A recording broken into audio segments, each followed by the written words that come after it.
Everyone. Welcome. My name's Dana. I work here at Haymarket Books and I help coordinate programming here at Haymarket House. If this is your first time at Haymarket House, welcome. We're a community event space. We're also the home to Chicago's indie publisher, Haymarket Books. So hopefully y'all are fans of Haymarket Books. And I just want to say coming together in spaces like this feels really important now more than ever. So we're really glad you braved the rain and made it out to join us tonight.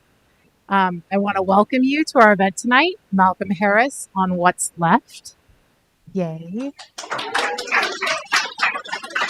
Oh, you don't have to come up now, but that was just like first round of applause. Well, there'll be more applause. Malcolm is going to be in conversation with Gabe Winnett, who will also be coming up in just a minute to get us started on our program. But I want to take a few minutes to talk a little bit about our Haymarket Presents series.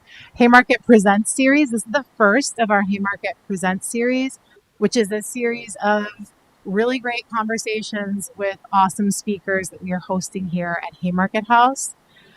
Coming up later this spring, we have Silky Shaw coming, who's the author of Unfilled Walls. And later in the fall, we have Ruth Wilson Gilmore coming through, many more. So if you like tonight, please come back. I also want to make a plug for our May 3rd May Day barbecue here at Haymarket House. So folks in Chicago, put this on your calendars, Saturday, May 3rd in the afternoon. Come join us. And there are lots of other cool things happening around Chicago, including our socialism conference this summer. If you want more information about that, please join our Chicago mailing list or check out all the materials on the table in the foyer. So before we begin our program, though, I do want to acknowledge that all Haymarket House events take place on occupied lands. These are the traditional home of the Council of the Three Fires tribes, the Ojibwe, Ottawa, and Potawatomi, who through acts of genocide and dispossession were forcibly removed from this land, but continue to struggle for recognition and rights today. We stand in solidarity with their ongoing struggles for recognition and liberation. I also would be remiss in not acknowledging that settler colonialism is not a historical act, but one that continues today. And we stand in solidarity with all the people in Gaza who are being murdered by U.S. imperialism, Israeli imperialism, and all those struggling against imperial forces around the world. And also, in this particular moment, times feel darker than usual. And coming together in community in spaces like this feels so important. In sustaining our struggle to change the world and creating communities of care and support for one another. Things can feel overwhelming and challenging right now when so many of us face an uncertain future and so many of those we love are being forcibly removed from this country. It is really important that we create spaces like this in rooms filled with people like you all to create some bright spots in what feels like overwhelming darkness. So all of that being said, I want to thank you again for joining us tonight. And without further delay, I'm going to turn it over to Gabe, who's going to get us started on our program for this evening. So Gabe and Malcolm, give them a round of applause.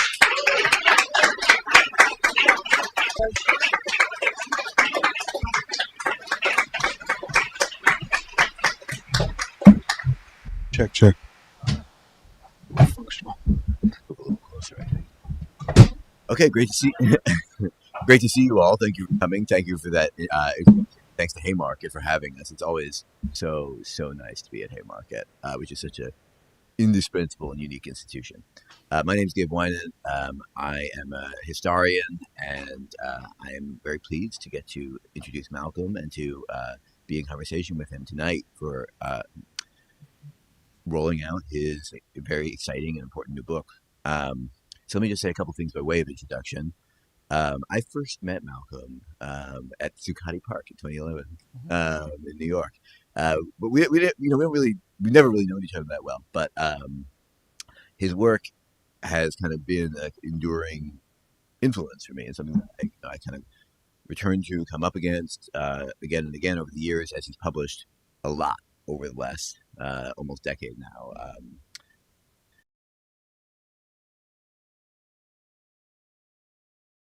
Quick kind of tour of his books. His first book, Kids These Days, is classic history, political economy of the millennial generation. I really recommend it. I still assign it to students all the time. Um, Malcolm has an essay collection. Shit is fucked up and bullshit. Um, and then more recently, his fairly major smash hit, Palo Alto. He Which, said it, not me. yeah, which from my perspective, like rewired my brain around the nature of Silicon Valley and the politics of the tech industry, like just in the nick of time, before we then saw them take over the country in the way that they have. And now, most recently, this one book, What's Left, 3 Paths Through Planetary Crisis. Yes. We changed that around during the... We worked that a few times. So that's what we're here to talk about tonight. And I'm going to ask some questions, talk for a bit about the book and the kind of main ideas in the book, and, maybe react to each other a little bit, and then open it up for questions from the audience. So, all right. Great. Yes, thanks. So this is a book about political strategy and about political alliance and about political antagonism and how to think about the kinds of alliance, the kinds of antagonism that will add up to a viable strategy to ward off and confront the existential and extreme threats facing humanity and facing all non-human nature and facing our societies. It's, I think, really especially admirable in the seriousness with which it takes strategic questions, which I don't think we always succeed in doing. I wish I did more in my own thinking and writing. But before we get into that, the book does rest on a certain kind of Marxist account of the nature of society, and the relationship between society and non-human nature. And there's a concept that you use throughout it that I wanted to kind of start us off with, which is social metabolism. Would you just tell us a little bit what you mean by social metabolism and some of the ways that you use it in the book? Yeah. First of all, thank you so much for that thorough and generous introduction. As an academic, I have to list your CV. Yeah, right. It's true. Gabe actually reviewed my first book for N+1 and is responsible for a lot of the reception for it. So I will owe him forever for that. An extraordinarily generous review that he didn't have to write because I'm not an academic, and so he didn't really gain anything from it in that way. But $750. Yeah. All right, so I got something out of it. Yeah. But social metabolism, which is the framework with which I used to write this book. As Marxists, we often talk about mode of production because we live under capitalism, which is the mode of productionist mode of production of all time. In fact, it's the mode of production in light of which all other arrangements of human society appear as modes of production. So feudalism looks like a mode of production because we live in capitalism, not because people who lived on quote-unquote feudalism understood the system of their social arrangements as a mode of production, which they almost surely did not. But mode of production is relatively blinkered in terms of the actual cycles that make up the world. Production is one part of life. It's a very important part as far as capitalism is concerned.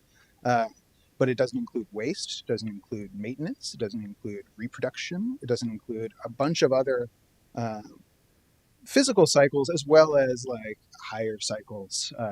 We might think like aesthetic values and stuff like that. And to think about these questions, which we absolutely need to, not just in terms of the blinkered view of mode of production, we need a different framework.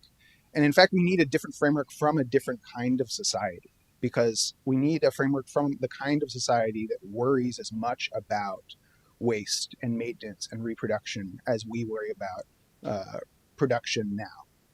And so I think about social metabolism as sort of the mode of production of the future. When we get past capitalism and we get to communism, hopefully, we'll look back and from there understand different arrangements as these modes of social metabolism, right? Arrangements of social metabolism.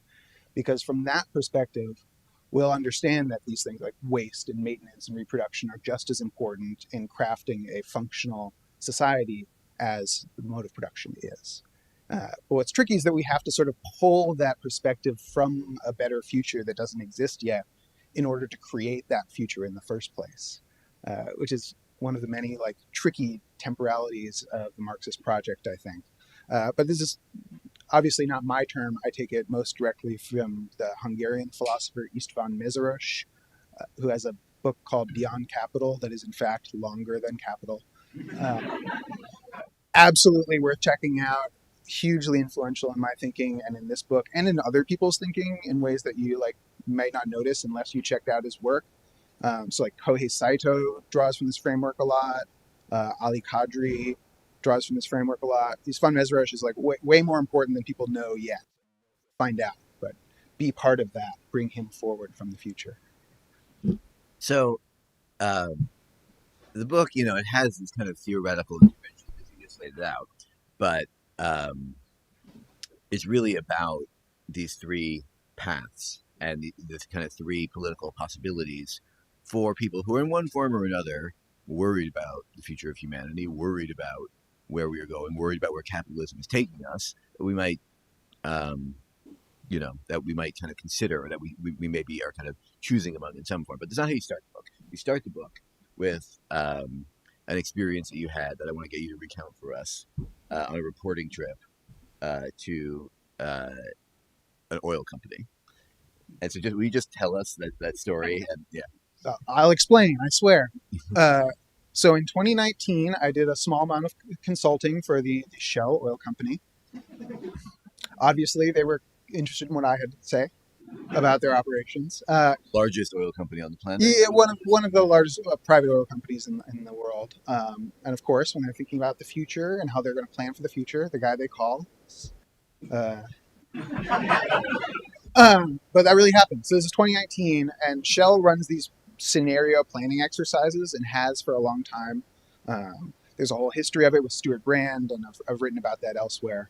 But they've continued to do these sort of hippy-dippy informed planning exercise where they're trying to think like decades into the future about how the world is changing and then how the company can change to meet the challenges of a changing world.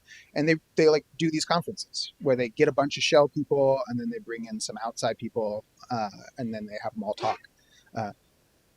The thing about these kind of like consulting deals is that they're really good deals. It pays way better than writing or like working, because it's not working. It's like going to fancy dinners and like sitting next to C-level executives and flying business class and stuff.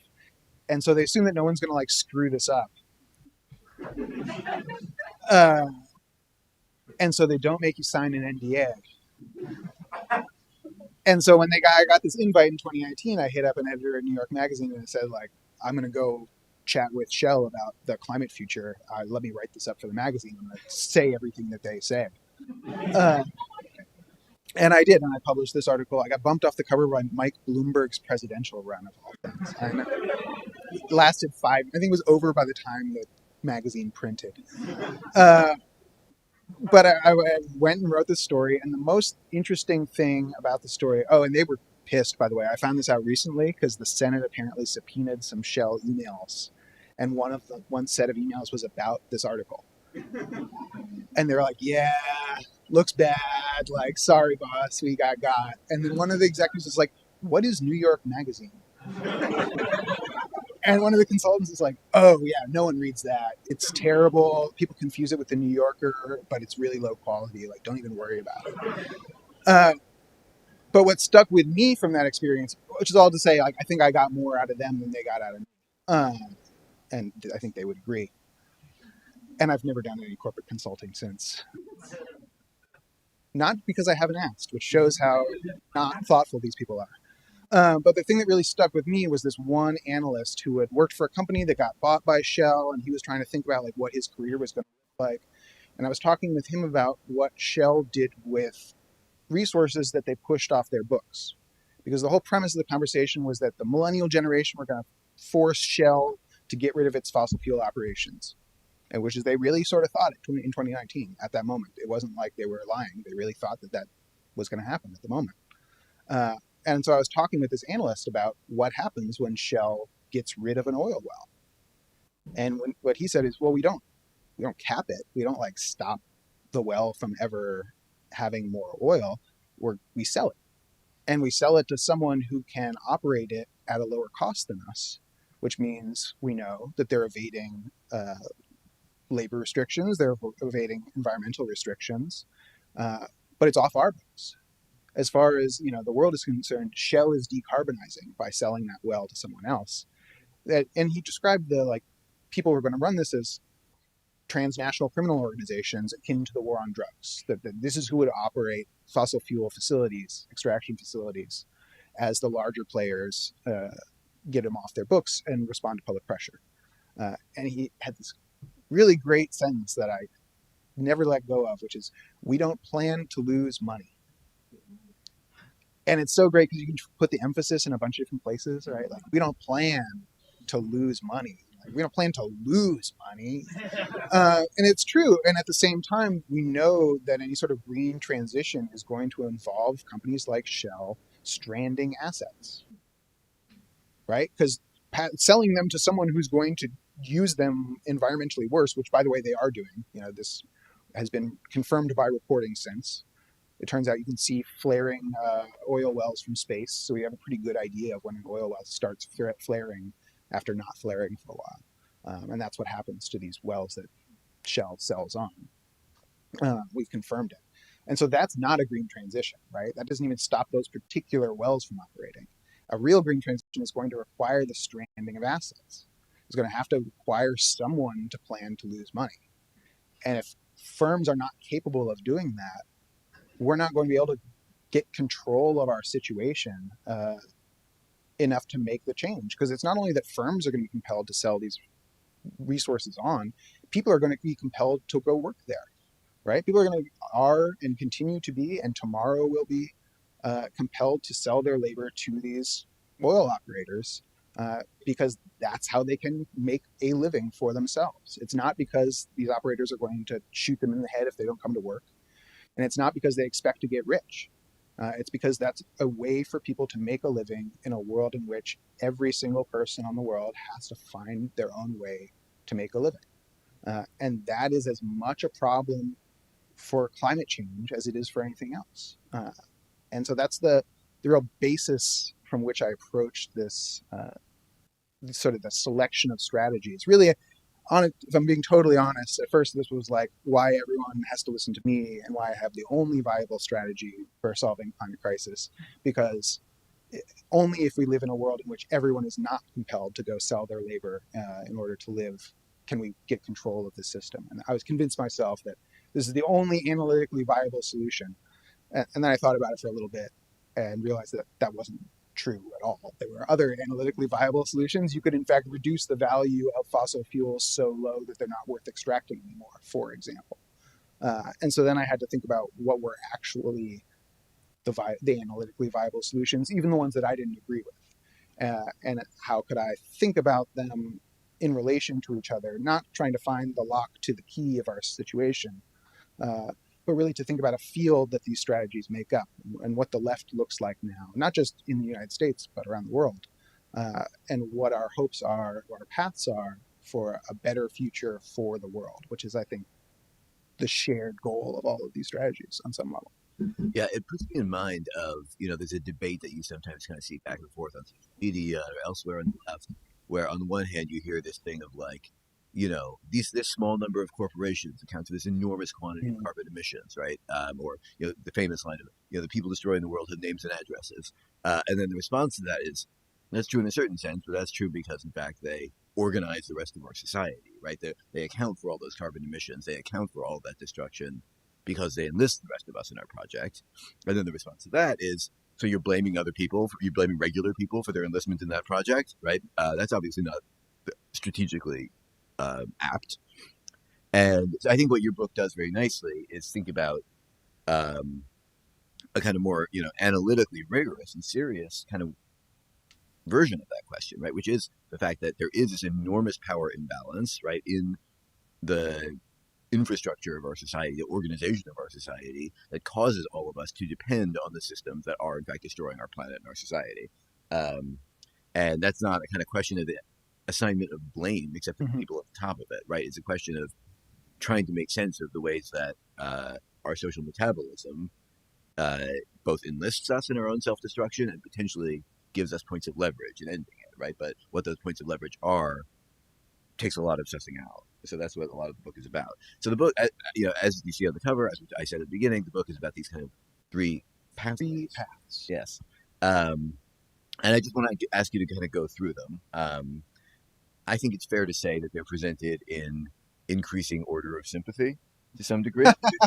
But they're, to a degree that I was saying about beforehand, to a degree that surprised me, they're actually all presented somewhat sympathetically, or all three of these. And I'm hoping we can talk about how they might relate to each other, which is what you get to by the end of the book. So we start with market crafting.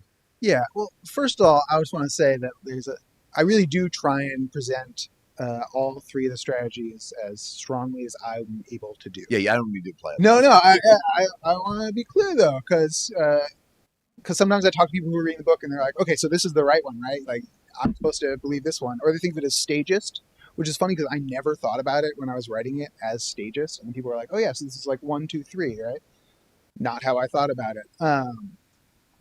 But it was also a fun intellectual and writing challenge to try and write them as strong as I possibly could. And you know, toot my own horn or whatever, I think my account of the market craft strategy is stronger than the some of the left liberal accounts we've been getting in the mainstream lately. Uh, and that's because I really wanted to see how it unfolds to a world that we're all trying to get to, right? That's shared by all three of these strategies. And so market craft is a term coined by the political scientist Stephen Vogel. He's got a book called Market Craft. Check it out. And what he suggests is that creating the conditions for private actors to engage in market activities is as an important part of running government as statecraft, which is international relations. That market craft is like the half of what governments do. Uh, and what I liked about this framework, which is it's a liberal framework, it's a capitalist framework, but what it accepts is that markets are a tool for societies of people to use. They do not pre-exist us. They do not exist under our choices. They exist as a product of the policy choices that we make. Only ever. And I think this is like a very important line to draw. And I think Vogel does it well with the term, and I think allows for people to use it well, to think about markets as a tool for people rather than as something that is ruling over us or something that we have to accommodate ourselves to, or something that we can feed information to. I think the carbon tax thinking says that well, the markets just needs better information. We just need to tell it the right things, and then it'll produce the right outcomes. And what MarketCraft says is no, we use market tools to produce the outcomes we need. And I break this into different sections because you use encouragement. You can subsidize industries. You can produce research for industries publicly and then give it to private industries that you think are socially valuable. There are lots of positive ways you can craft a market towards the things that you want to produce, which in this case is decarbonization. There are also lots of negative ways you can use the market to regulate companies to produce the kind of things that you want. One of the examples I use is China banning Bitcoin mining, to say that in a world where energy use is really tied to carbon emissions and carbon emissions are choking the entire world to death, we're not going to mine Bitcoin. That isn't a good use of social resources. And that itself, that it's a kind of market craft, right? To say you can't do this as a market activity is a way of building the market. And then there are lots of things that we don't even think about, like what are the computer protocols that charging stations are using so that you can interoperate with your electric vehicle and get good information. That's also a kind of market craft. And so there's a lot of green solutions that are ultimately pushing us towards a point where we can exercise social control over the market such to suppress the fossil fuel industry enough to allow us to survive this planetary crisis under better auspices. And the way I describe that unfolding is towards the socialization of the investment function within the economy, uh, which does not mean necessarily destroying all private industry, but it says ultimately the role of planning the economy belongs to the public itself, and you're going to play supporting roles. Uh, and that's still, I think, a liberal strategy, and one that was getting a lot more attention, especially theoretical attention, during the opening years of the Biden administration. And so some of the figures that you'll read about, thinkers you'll read about in the market craft section, are people who were, if not working in the Biden administration, influencing some of that early thought around some of those early stimulus packages. Yeah, I wanted to ask you to just follow up on that a bit now that the Biden administration and the moment of market craft optimism is over. Right. Yeah. It kind of continues on as a kind of faction, right, within liberal politics, Yeah. new forms. You've written about it recently. And, I think the kind of question of uh, the role of liberal planning expertise, right, in the kind of broader coalitional politics that make up the Democratic Party coalition, right? There's a maneuver happening there, and I was hoping you could tell us a little bit what you think about that. That's how an academic tells you to talk shit about somebody. Yeah. Yeah, because if you've been paying attention to the media, maybe you've heard about this idea called abundance being sold as by some of our most prominent media figures. And I wrote a review of that book, so I can honestly say that I read it cover to cover. I read every word in the book, so I can talk about it. And what's interesting is that there are sentences that sort of could be from the market craft section of this book, and the future imaginary of that text is not so different from the future imaginary of the market craft section, which is that we build the things that private actors are directed to build the things that we need and produce a world in which we have super abundant housing and electricity, and people can get the things that they need without having to work very hard and without having to face huge environmental crisis. Like that's sort of a shared vision, and yet the projects, the coalitional projects of the books, are not just different but directly opposed. And I think that project is ultimately a market fundamentalist approach. It doesn't mean I believe that everyone in that coalitional project is a market fundamentalist, but I think the money behind it is, and I think the organizational muscle behind it is, and I think it's pushing back on the sort of market crafters who made a lot of progress in the first years of the Biden administration, and they're the money behind them, right? So it's the Hewlett Foundation, Jane family. There was money put behind some of these more progressive market craft ideas. Chris Hughes has a book coming out about market craft. So they're Warrenite liberal money pushing these ideas pretty successfully into the Democratic Party, and I think now we're seeing a backlash against that. Under the very cheery slogan of abundance, right? And it's well, abundance of what? Military drones? And some of them say yes, absolutely, abundance of military drones that we will use to fight an abundant war against China. And that's a big part of that coalition, and it's not part of the coalition of this book, right? And so I think there's a part of the activity of this book is to draw a line within that coalition and say that's not viable. Some of you need to decide which side you're on. I'm interested to maybe come back to this. I just kind of want to put a pin in it around possible divisions in capital that I think that analysis kind of suggests are there. Sure. That's always been an important part of Marxist analysis, or how can we turn capital against capital? But I want to get through the other two paths, so let's just bookmark that. So the next one is you call public power, and I was interested. I want to just ask you to lay it out for us, but I also was interested in why you call it that and not social democracy, which is how I kept thinking, oh, this is the social democracy chapter, and then I remember it was called something else. So, in explaining it, would you also talk about that choice? Yeah. So the second chapter could be called socialism more generally, I think, because the idea is that we use the power of the state to achieve the things that we need to achieve decarbonization. You might have heard this under the slogan the big green state strategy, which says that if we need to build a electricity transmission network, we don't need to create try and craft a market in which that appeals to a big enough slice of capital that they'll end up building the electrical transmission lines that we decide that we need. We can just build them.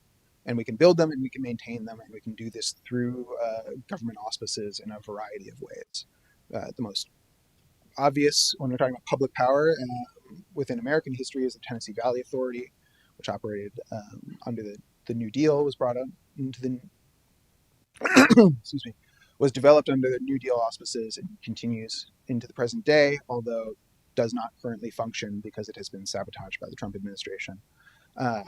But electrified much of the South and the Southeast, which was an underdeveloped area, not just of the country, but of the world at that time, because capital at that level was not interested enough in electrifying that part of this country. And the government had to come in and say, okay, well, we're going to do that.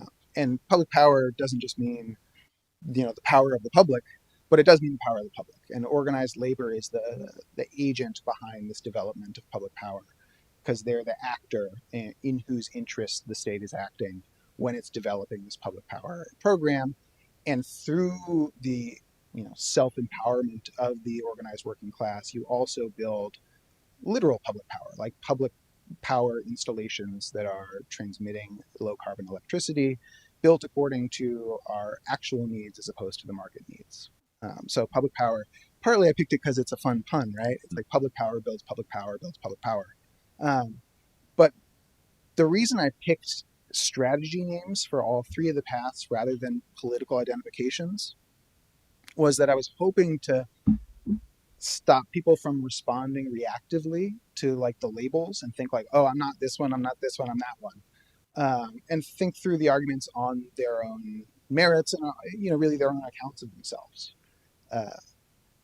Because I think when you look at it that way, you see more overlaps, you can understand them at a deeper level. And I think people use these identity labels within, even on the left in particular, as ways to disengage from thinking. And this is a moment when we need to think a lot. Whether I got there with the third strategy, we'll talk, because I do call it communism. I don't want people to react badly to any of the names of these chapters. And then third, I'm like,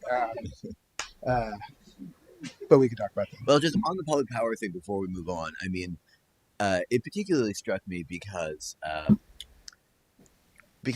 the word public standing where one might imagine the word class standing. Right?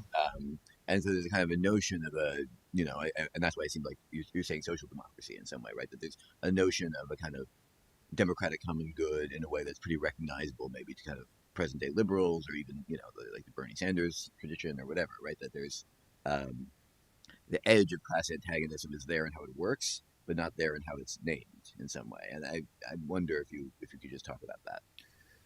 Yeah. Well, partly there's an American problem with putting the word democracy in places where it doesn't necessarily belong, just at an analytic level. And so I encountered this a lot when I was writing. I was like the idea that we're a democratic society. Yeah. No, but I mean, even just analytically, that the public power doesn't necessarily mean democratic public power, right? It's power on behalf of the public, and it's the public's, it represents a class fraction. But the mechanism for that, as described in the strategy, includes strategies that I don't think are particularly interested in democracy or don't value democracy more highly than other values. One of the complaints I've gotten on the book so far is from Leninists who complain, what about Leninism? And I think it does still fall under this category, that you can think about public power as far as I'm concerned, it's about the use of the state to solve this dilemma. I mean, they thought about it. Right. And so the states come in a variety of forms.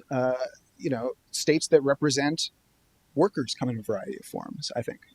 And so I wasn't trying to say this is limited to social democracy necessarily. I think in a bunch of contexts, including probably this one, public power represents itself in the language of social democracy and in the history of social democracy and that lineage.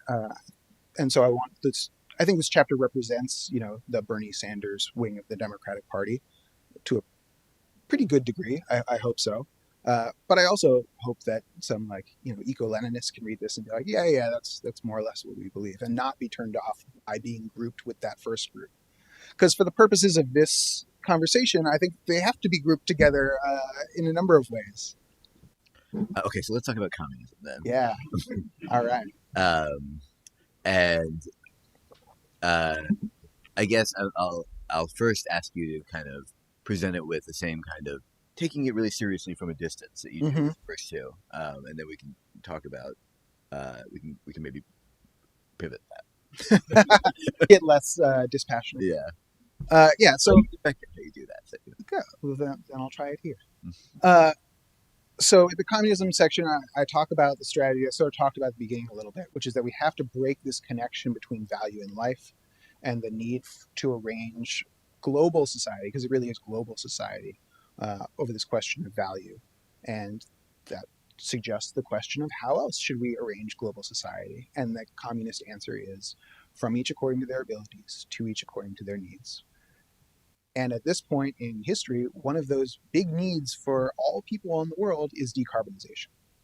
And so that's something we need to understand as a collective need that we can only address through a social metabolic order that's able to think about people's needs. And a problem with a value-based social metabolic order is that it's impossible to think about people's needs because all needs are relative. It's all about who you are and where you are in the world.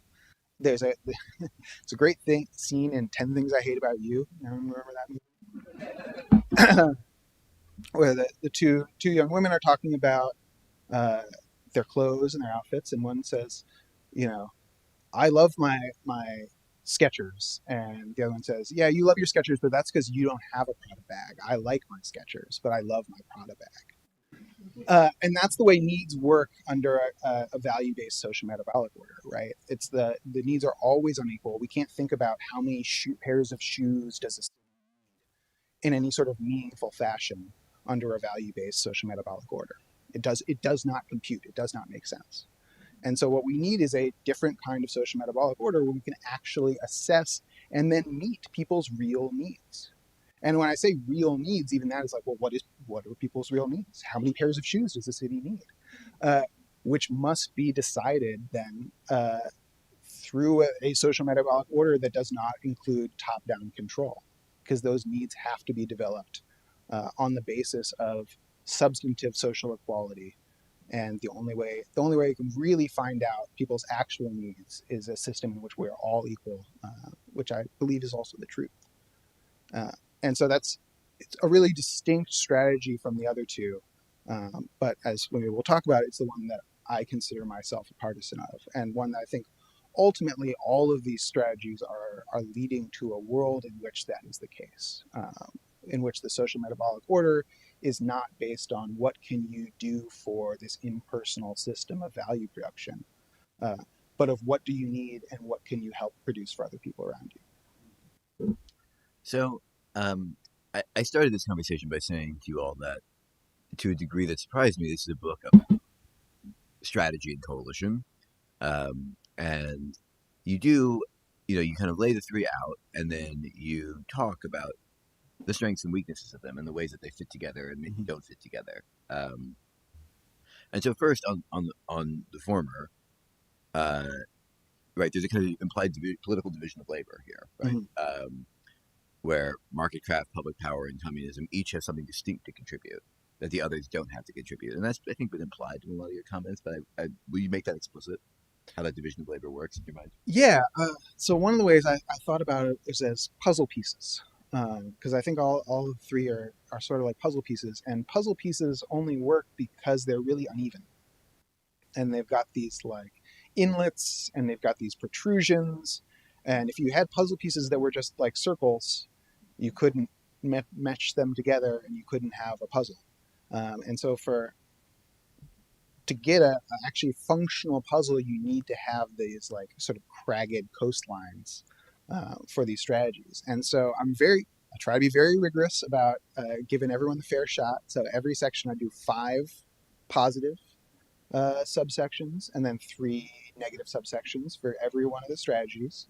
One of the communist drawbacks is that they're going to shoot us all, for example, which is real, right? And I treat that as real. And I think one of the opportunities that this format gave me was to think about the honest drawbacks of my own strategy that we often take for granted among partisans. And that other people sort of look at those conversations and go, but obviously, like, what about the major flaws that you're ignoring? And it's not that we don't know them. Uh, it's that they're real and that you can't overcome them by just thinking around them, that these are all problems that we encounter in practice and have to figure out in practice. And so my hope is that the problems in each of the strategies are generative in that they show how they can fit together. So one of the problems I talk about with market craft is I talk about the Grinch, actually, the Grinch who stole Christmas, and that the Grinch who stole Christmas has this moment when he's going from like, God, I really hate Christmas. Like, what can you do? This is how society is built. I can't do anything at Christmas, to realizing like, I'm not a who.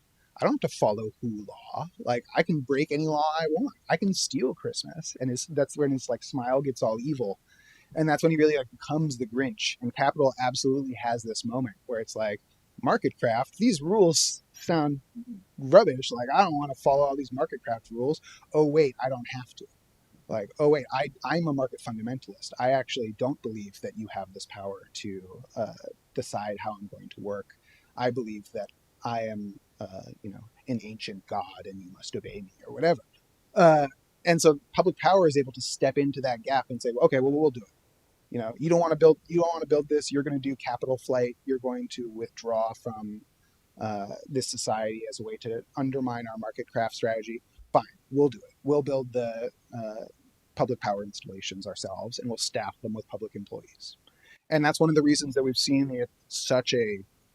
it's a long-term staged attack on public employment, not just the Trump administration, but Project 2025, and all of this has been plotted for many, many years to try and destroy as many of the institutions as possible on behalf of the private actors to prevent this sort of clicking together of the market craft and public power strategy. One thing that the book really made me think about is an analogy that we've heard on a historical analogy over the last 15 years. I think I remember Chris Hayes writing a version of it, which is a comparison of fossil capital to slavery, right? In terms of the political challenge, right, of destroying a category of property that Chris Hayes was that? Yeah, like 15, 20 years ago, I think so. I mean, don't quote me on it. I might be missing. That was a good line. But Chris Hayes used to work in these times. Yeah, he did. The political challenge that's involved in that, right, and the strategic questions that it raises, right? If you think about the strategic debates in the abolitionist movement, or the anti-slavery movement, better said, right? There were advocates of revolutionary violence, right? There were advocates of totally legal electoral processes, or advocates of civil disobedience. Right, there was racist anti-slavery, was a very important part of the anti-slavery electoral coalition, right? That said, let's abolish this institution and then deport all the freed people somewhere else. And that was part of the Republican coalition. There's an interaction between these different elements of this coalition, right, that managed to, in some ways, provoke the slave power into overreaction, right, to trigger its kind of maybe miscalculated move of secession, which then allows war, and then revolutionary escalation, right, over the course of the war in the form of what Du Bois calls the general strike. Now, that's not exactly, you can't just like follow that playbook, right? But I do think that that analogy, I want to ask you to react to that. Yeah, I mean, I use that analogy as well, because that is the sort of coherence of the three strategy or of multiple strategies. We could also look at, Marx writing about the Party of Anarchy in the French Revolution, which is a similar moment where you have different strategies coming together and cohering into a political movement, not as a process of unification, because they didn't, right? Not everyone agreed on what the strategy was going to be, but a process of what I think of and talk about in the book is coherence, where we know what each other are up to and we're involved in it, and we recognize that we're involved in this thing together. And it's interesting to think about, if you think about the fossil fuel movement, anti-fossil fuel movement as uh, analogous to the anti-slavery movement, right? Well, then you had the Republican Party at pretty high levels, especially the money behind the Republican Party at pretty high levels, uh, working, if not directly, then indirectly with what I would describe as communist insurgents, right? And I think John Brown qualifies as a communist insurgent, as do many of the slave revolts themselves that Du Bois talks about as General Strike. And that when we look back at all sorts of progressive turning points in history, I do think you see the same thing. I talk about the French Revolution as well. You do see these sort of coherent moments where you can look back and say, well, all those people didn't agree about really anything, and some of them even like killed each other sometimes, like really fought all the way. Some of them considered each other like enemies to a certain degree, but in retrospect, we can understand that they were all working on the same project, even if they didn't understand it at the time. And so it's again sort of temporal move where we got to look back from a future that we haven't, and think about how we can make that future and look back from it in order to make it possible. Which sounds a lot more complicated than it actually is. It really just means thinking about the future seriously, and then thinking about how it affects our present. But it's really like it's one of the virtues of dialectical thought is that you can like do that kind of thing, and I hope it works because we really do need it. So let me ask you maybe one more question, and then we'll open it up. I said before I wanted to ask you about possible points of division in capital, and I want to ask you about that in relation to the possible points of division among the three paths, right? Mm. What you foresee, or not even foresee, what you see as the kind of weakest links between them that are likely to be the targets of effort to split up that possible coalition. Yeah, I mean, we could see it happening right now, right? Because we are under attack. The left is under attack across the board, and I wish I could just say that like, oh, Trump's destruction of the Bidenist market craft achievements means that strategy is like comparatively weak and the communist strategy is comparatively strong. I don't think that's true. I think the left, the entire left across the spectrum, is under a pretty serious attack, both here and around the world. Uh, and so all of those places of connection are under a lot of pressure right now, right? So like deporting the most active voices in the anti-genocide movement is a tried and true form of anti-communist repression, right? You just like deport especially the most well-spoken communists, the most influential, or whatever, and you get them out of the country, and you rely on the fact that a lot of people coming into the strategy are coming from different perspectives globally, and because it's one that recognizes the equality of all peoples, and so other people have to come in and then protect them, right? That's what free speech battles on the left are all about. Is people have to stop those deportations from taking place. And so that's up to then liberals and socialists to step in and protect. They've got an easier job in some ways because of the way the Trump administration is going about it, going after so many like sympathetic figures. Even the political figures that picking are sympathetic, but that won't always be the case. And so people need to be ready to protect the rights of people they disagree with. And I've already seen some sort of alarming hedging on that from liberals about like, well, we don't want Hamas supporters here, so if you find someone who did something really wrong, you can deport them. But Some anonymous Democrat called the Abrego Garcia case the flavor of the month, which like really was revolting. and some Democrats are see the election as a rebuke of the Democrats' position on immigration, which I think it is to a certain degree, and think that they have to move to where the country is, and that this is not a fight worth having, especially when it's defending far leftists that they don't agree with anyway and can pick up some points by kicking. So that's a point that's under pressure, right? At the same time, like the market craft intellectuals are being stranded because like the left community that they're part of is under attack and can't really step in to help them much. And this abundance stuff, which really is a backlash to this kind of intellectual strain, I think, is working. Like they're getting cornered, and I hear from these people, even in like the market craft area, that they are feeling like really pushed out right now. And so, insofar as what they offer is some like purchase on power to the left as a whole, and that grip is slipping, like that's dangerous, right? And so I think one of the reasons we need to be so attentive to this question of coherence right now is because there is so much disorganizing pressure across the board. And so we need as much good faith as we can manage, as long as it's within limits. And I talk about the points of coherence around which we have to coordinate. And because I don't think it's just coherence wherever we can find it. I don't think that's strategically viable, and I don't think it's like morally viable or even rhetorically viable.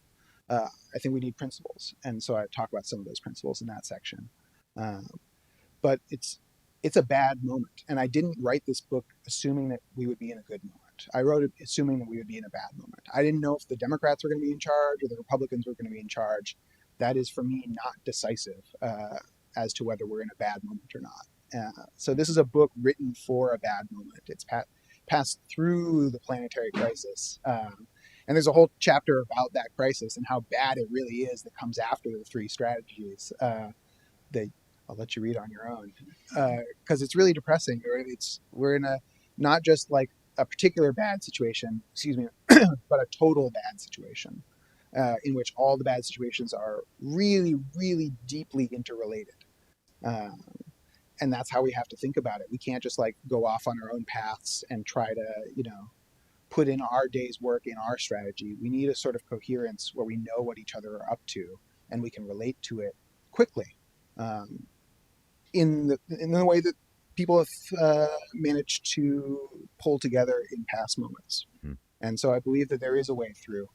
I believe that there might be three, that some of these might work, or it's one that we haven't quite thought of that combines aspects of all of these, or aspects of them functioning in different places in different ways. I don't think there's like a key to the lock, like I said.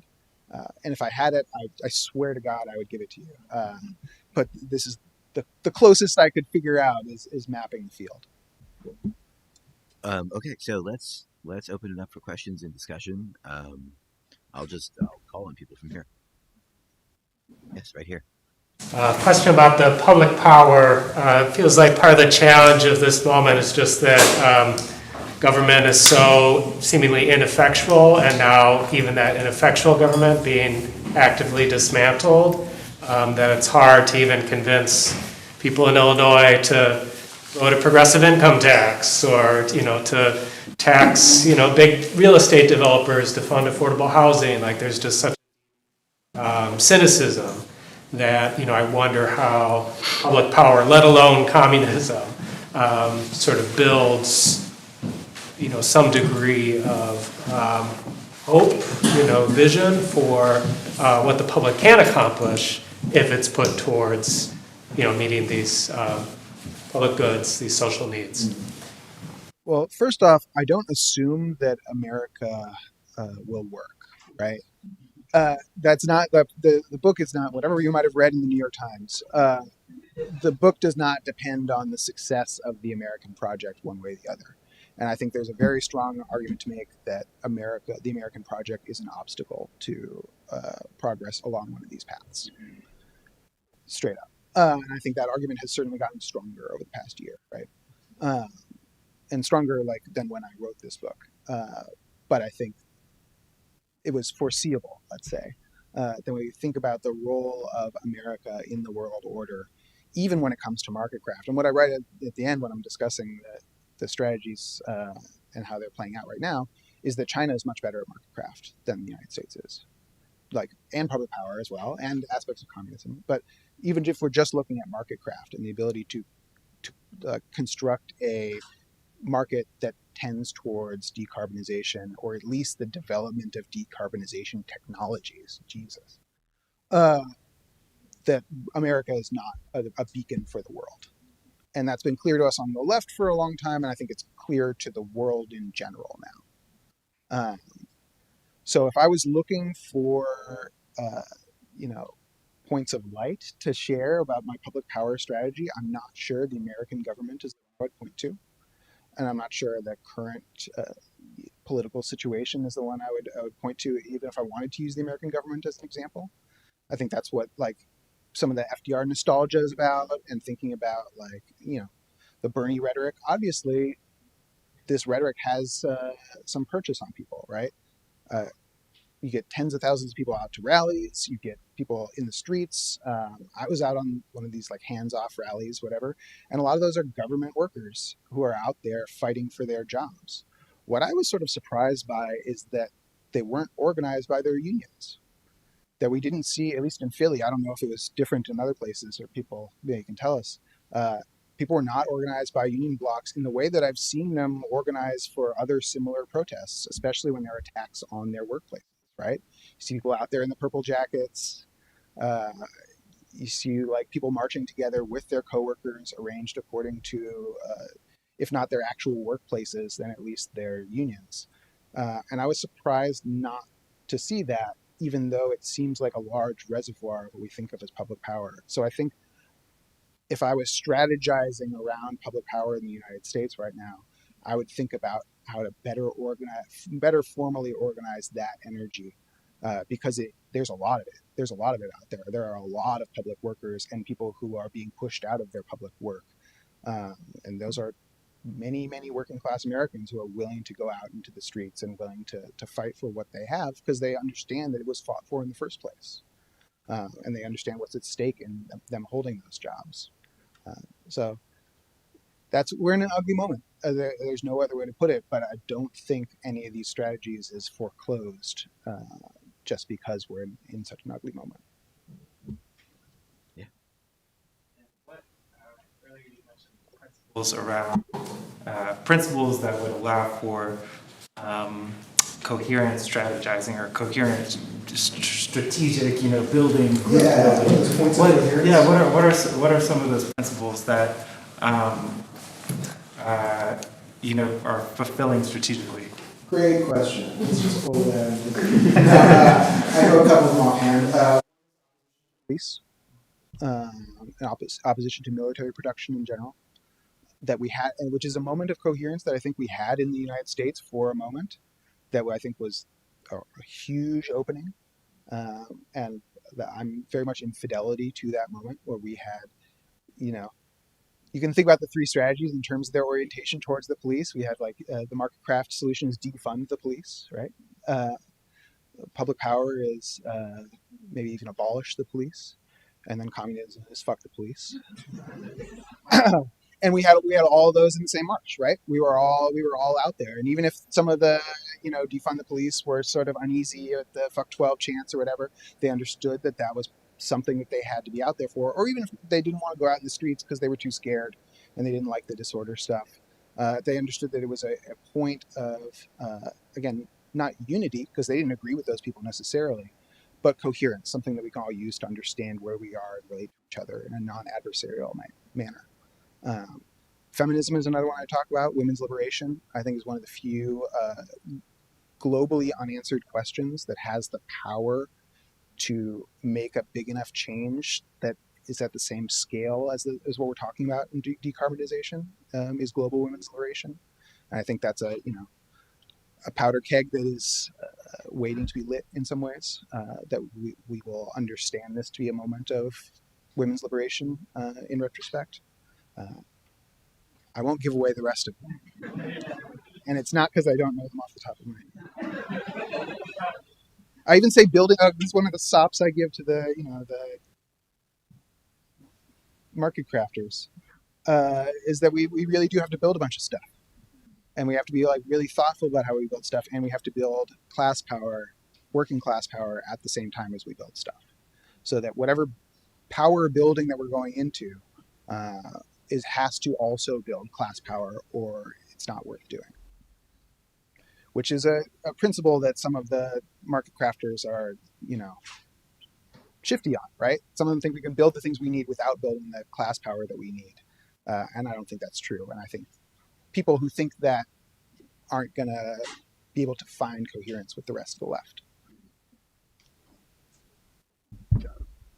So I said before, and I'll say to everybody, I think the reparative approach that you take to all the strategies is really, really commendable. It's quite a model that, trying to inhabit. And so I'm going to ask a question that maybe will be perceived as bad faith by telling you you don't write about. Ask a question about that. Hopefully it's productive and taken in good faith. And specifically, I'm curious what you think about the role fighting against the kind of proto-fascist resurgence on the right, which is deeply enthusiastic about burning the planet down in ways that's kind of hard to wrap your head around, plays in this kind of coalitional politics we talk.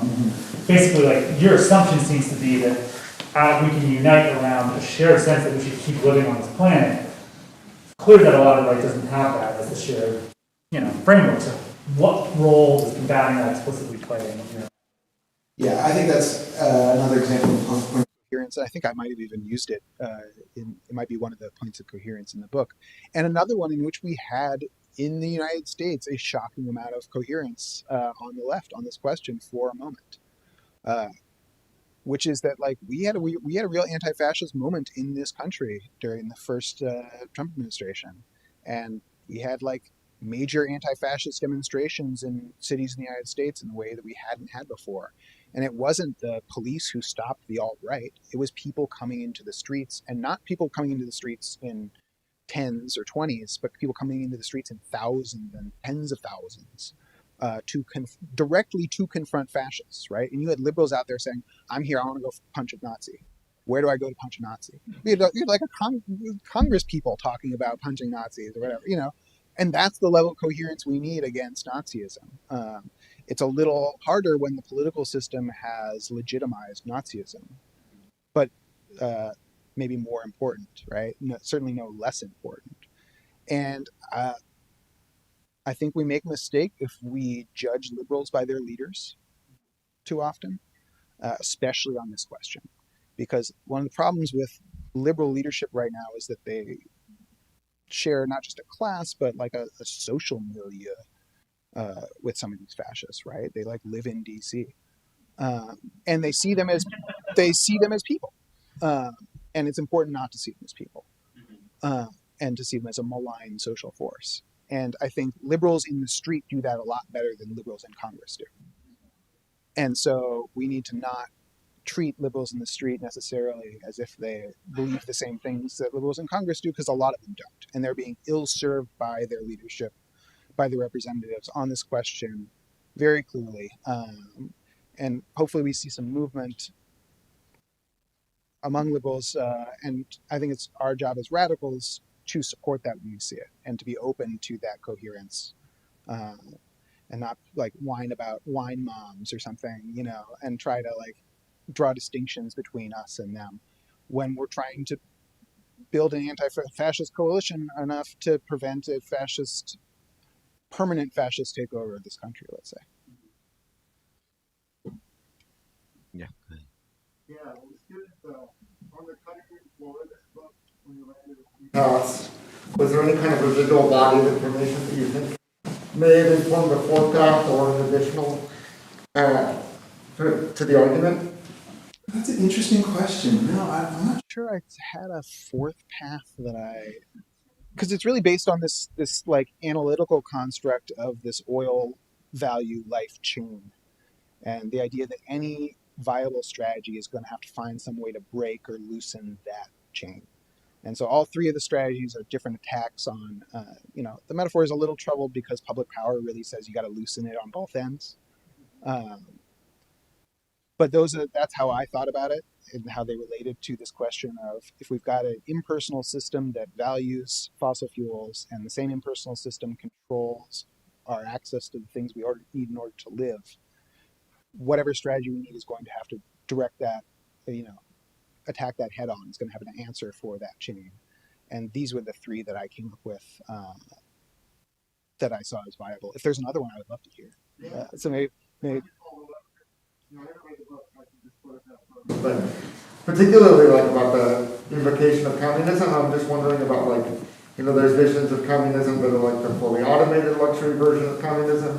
And then there's sort of Kale Kuno position at the moment, which is like the left needs to prepare for disaster, prepare for sanctuary, food production, self-government. And this just seemed like radically contrasting visions of the same idea, both invoking communism but with radically different manifestations of a future. So I just wonder how one idea can hold so much. Yeah, communism is famously A very capacious idea for sure. I don't reference fully automated luxury communism in the book. It's not one of my intellectual reference. And one of the reasons is that it doesn't. I don't think that perspective takes the material production seriously enough. And so I think that ultimately, if you're thinking about that, you're probably thinking of a version of market craft or public power, and that's sort of a fetishized concept of market craft or public power, where you're thinking of the objects that they produce, rather than, and that the social relations emerge from the objects. And I don't think that's how social relations work.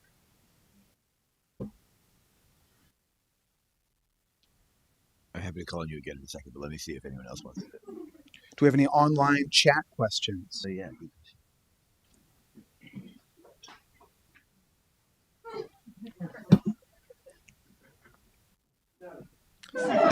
Wow.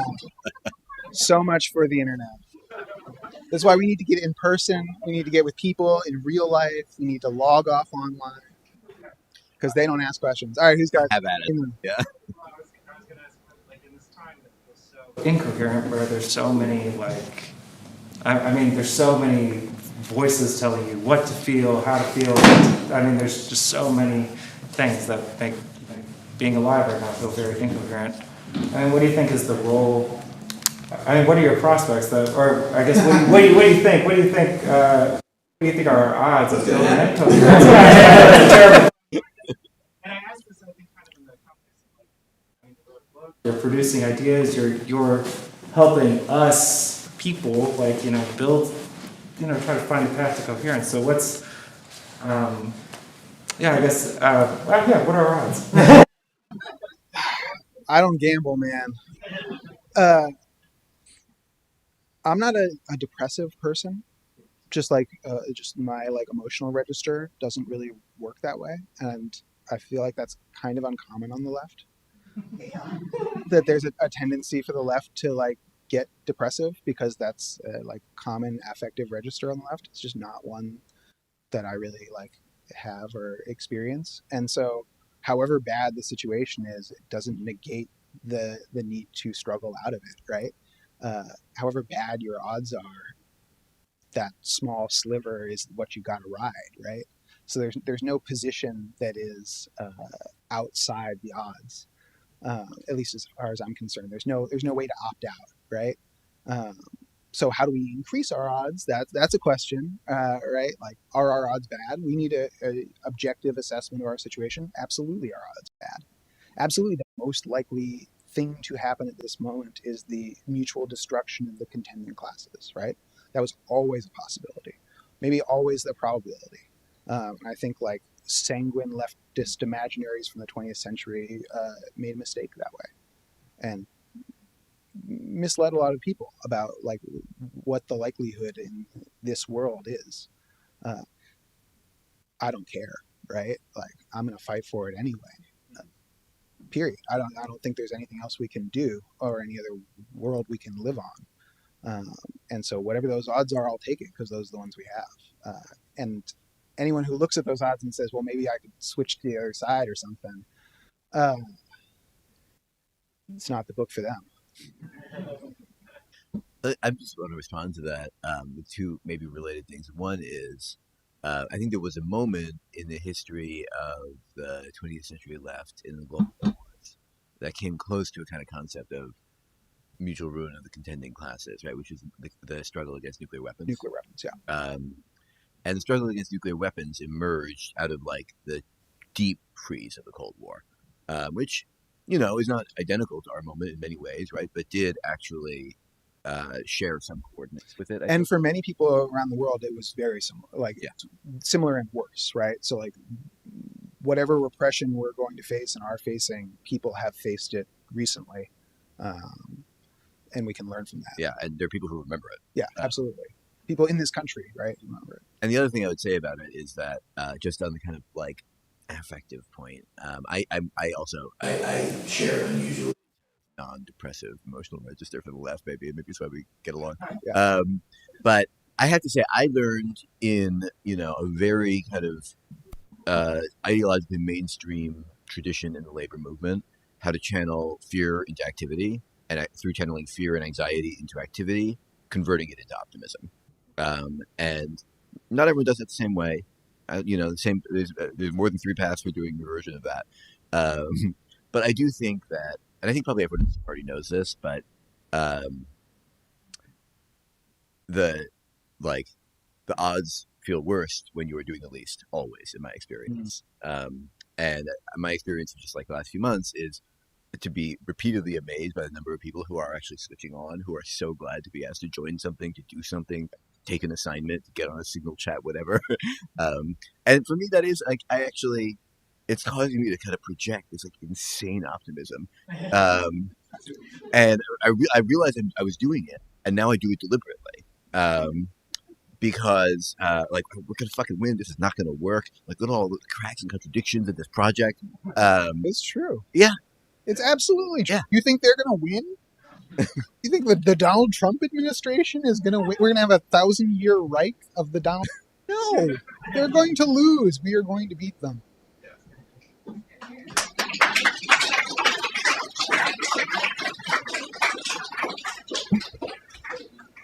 Yeah. I have a question. Do you have any insight with like how the medical system works? Because I used to work for a medical place that was just completely for profit. And then now I work for Cook County, and a little plug, like if you guys don't have health insurance, you can go to Cook County and basically get treated for anything, and it's like you don't get a bill. It's like socialized healthcare there. But how does that, do you know how that works at all? And like the world, like Chicago is now falling apart, and there are a lot of immigrants and people who don't have healthcare that go to Cook County to get treated. And granted, it's not the best healthcare, but you get treated. Do you have any insight into how that works in just the state of Illinois? Well, I'm sure you could tell me more about how it works in the state of Illinois than I could tell you. But the question of healthcare is really interesting, and I think all the strategies approach it very differently. So I think you're talking about a public power strategy for health would be one where we say, this is something we need to take care of at the public level. This is not something we want to attach value to in that way. Everyone should be treated, and we can afford it, right? We can as a society devote our resources to fulfilling people's health needs. Gabe is actually much more an expert on this than I am. His first book, The Next Shift, is excellent because one of the things he details is that we don't make these choices independent of larger economic forces. And so even if we wanted to choose a public power, I'm going to make Gabe's argument now, whatever. Even if we wanted to choose a public power like health system, that means acknowledging all the costs that come with that. And that's going to be people whose bodies are destroyed by like capitalist labor. That's going to come with like increasing costs for medical labor itself as specialized labor. That's really hard to cheapen because medicine takes a lot of people work. And so you can't just like scale up doctoring, and attempts to do so are malign, basically. And so you really need control over society in a real way in order to provide that sort of health. And there's an interesting debate I talk about actually within Chinese policy circles around Chinese healthcare and the question of like, okay, we're improving our healthcare system in that we're providing more healthcare to more people through these hospitals, but it's on this sort of profit-based model where these hospitals are competing for patients and they're competing for subsidies, and it becomes detached from the question of how to care for a population. And you don't think about like, oh, we need to like build basketball courts because that's an important determinant of population health or something like that. And so I think these strategies are useful not just as ways of approaching the climate crisis, but of approaching all sorts of questions like that. And that they are all useful and have things to suggest,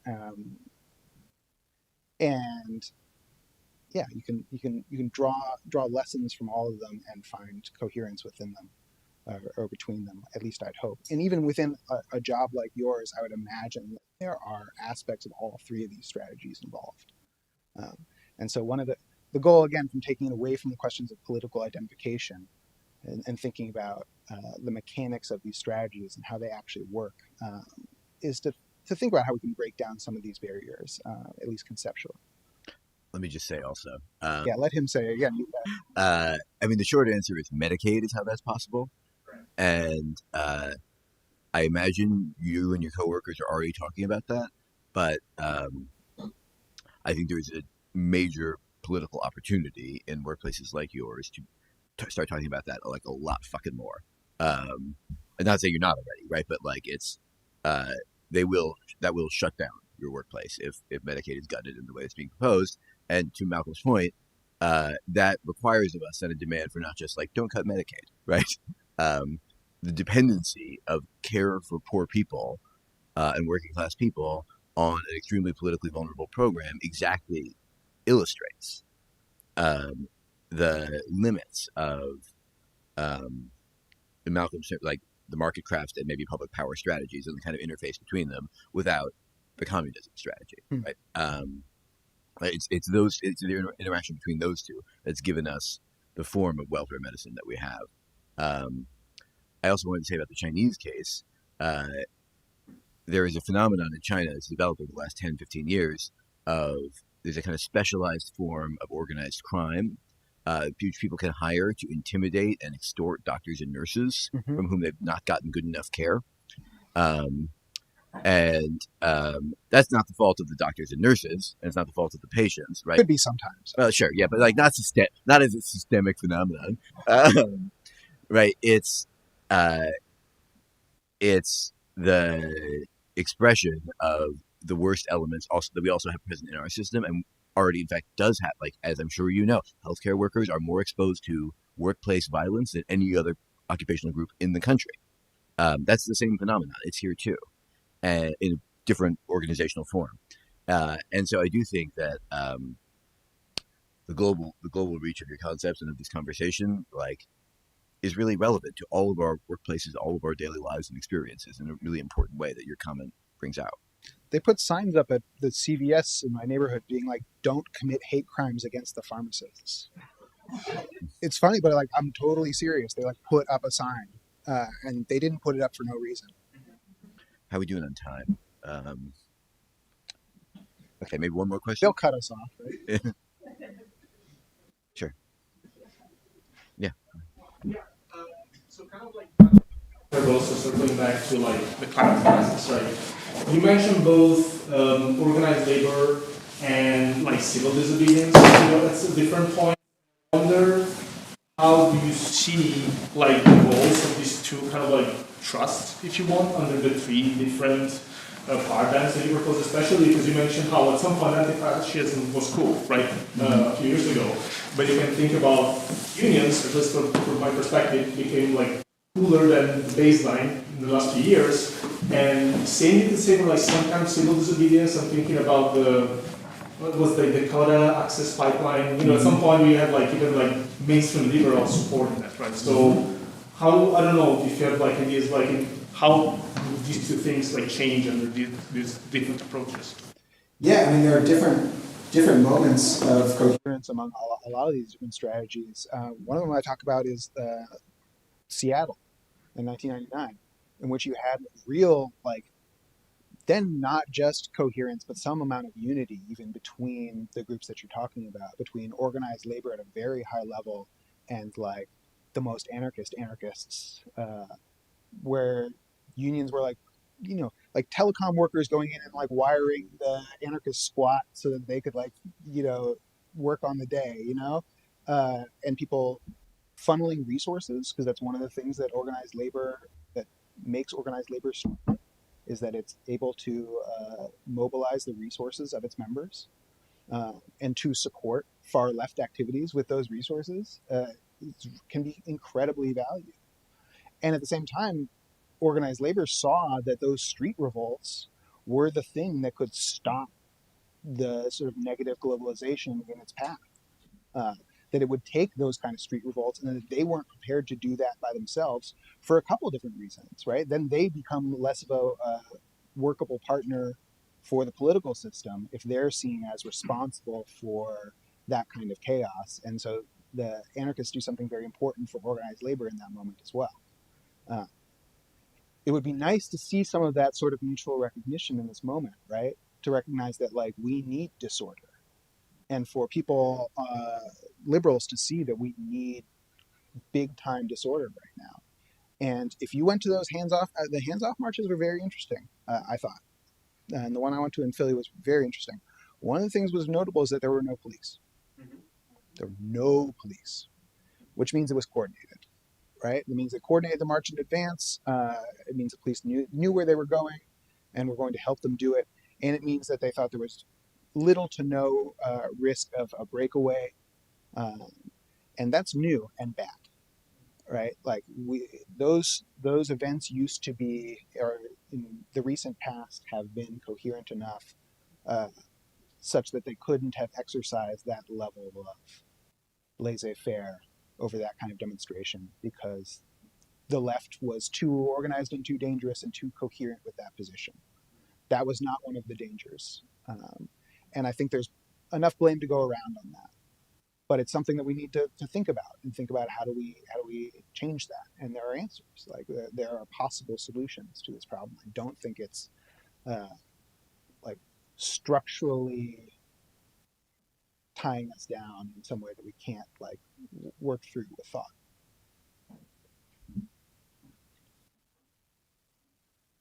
Oh, we haven't been cut off yet. Yes. My question is, like, knowing that the climate crisis, you always hear about, like, we only have so X amount of years left, right?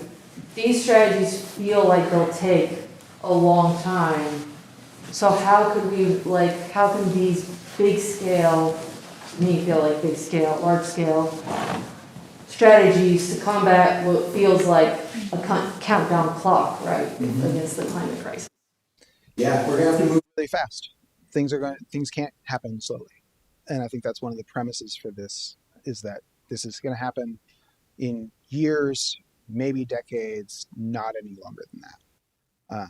This is a near-term problem. And in fact, I talk about in the market craft section, one of the arguments in favor of market craft, I talk about Dawn soap and birds who have been exposed to an oil spill. And that Dawn soap really is the most effective soap for cleaning birds after an oil spill. And one of the reasons it's so effective is because it's made with petroleum. And there's this funny story about the founder of the 7th generation soap company sending a truck full of, like, natural soap down to one of an oil spills to try and, like, fight for the market, and complaining that it wasn't getting used. And, like, went on NPR and complained about how they weren't using his natural soap for the oil spill. And they were just, we're going to use petroleum-based products and we're going to recreate the same problem all over again. And what the rescue worker says is, yeah, it doesn't work as well. And if these birds try to clean themselves, they'll eat the oil and they'll immediately die. And so you got to reach for the soap that works immediately in this moment. And I think that's a true argument for some of Market Craft's position, which is that tomorrow this world is going to be capitalist. We know that. Next week, pretty good chance. Some week won't be, right? There'll be a last week of capitalism, I truly believe. I'm not sure we'll know when it's coming. We probably won't, because things do change much faster historically than we expect them to. And so I think we need to hold both of those truths at the same time, which is that we need to act with the tools that we have in our hands right now, because this is an immediate problem. And at the same time, big changes can happen much faster than we think. And we can't just limit ourselves to something that we can see in the immediate term, because in every example of real, thorough social change of the kind that we require, that has happened faster than people imagined, right? It never happens slower than people imagine, except for some of us. Okay, let's stop there. Thanks, everyone. Thanks.